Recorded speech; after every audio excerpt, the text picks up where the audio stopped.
सल्लल्लाहु अलैहि वसल्लम ने फरमाया जो बीबी बन सवर के बिला जरूरत बाजार जाए, नबी पाक अलैहिस्सलाम ने फरमाया एक कदम वो उठाएगी तो उस पर अल्लाह की लानत बरसेगी, फरिश्तों की लानत बरसेगी, जमीन वाले लानत बरसाएंगे, आसमान वाले लानत बरसाएंगे। और मेरे हबीब बोले तो फरमाया जब अल्लाह की लानत बरसेगी तो मैं भी उस बीबी पे लानत ही करूंगा जो बीबी बन सवर के जाए। और आगे सुन ले, मेरे हबीब ने फरमाया अगर उसका खामद राजी हो, उसके बन सवर के बाजार जाने पे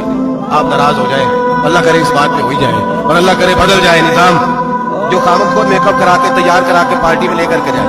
जो सामने वाली फ्रंट सीट पे खुद बगैर नकाब के उसको बिठाए, जो मोटरसाइकिल की पुश्त पे खुद तैयार करा के बिठाए, और जो खुद कहे तू चली जाना जा, तू शादी भी तू देखा, फला काम भी तू कर रहा, मैं आजाद हूं। मेरे हबीब ने फरमाया जिसकी बीवी बन सवर के जाए, जिसकी बीवी मेकअप करके जाए, चेलम पे भी ब्यूटी पार्लर से होके जाती है, जिसकी बीवी बन सवर के निकले वो राजी हो, वो खुश हो, बाद ऐसे मना करते नाराज होते हैं, वो गुनाह सिर्फ औरत के जिम्मे है। लेकिन अगर औरत बन सवर के निकल रही है और खामद राजी है, वो कहता है हाँ हम मॉडर्न है, हम जदीद दौर के हैं, हाँ जिद्दत इसी का नाम है, हाँ लोगों को पता कैसे चलेगा हमारे पास पैसे, कैसे पता चलेगा कि 3 गाड़ियां अब्बा जी के पास है, एक बेटी के पास है, एक बीवी के पास है, कैसे पता चलेगा कि हम बहुत ताल्लुकात वाले, अब्बा जी फलां शादी पे, बेटी फलां घर में और बीवी फलां घर चली गई, हमारे ताल्लुकात ज्यादा है इसलिए हमें ज्यादा जाना पड़ता है। मेरे हबीब करीम अलैहिस्सलाम ने फरमाया औरत बन सवर के जाए, खामद राजी हो,